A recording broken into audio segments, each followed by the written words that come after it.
nawalang tawa ni Lulu ang lama. Si Lulu ang lama ay may pinakamasayang tawa sa buong baryo.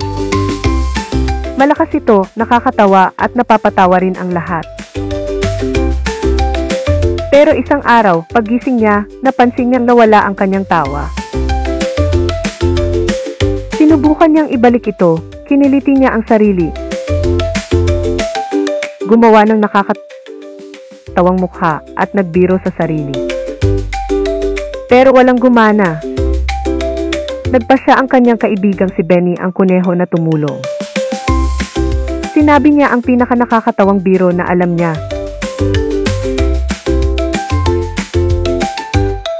Pero ngumiti lang si Lulu. Sinubukan niya ulit. At ulit hanggang sa sinabi niya.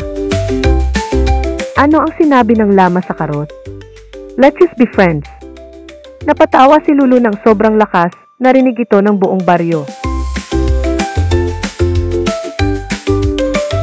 Bumalik ang kanyang tawa at na-realize niya na minsan, isang kaibigan ang kailangan para mahanap ang nawala. Aral, kayang ibalik ng isang kaibigan ang iyong tawa kahit sa pinakakatawang araw.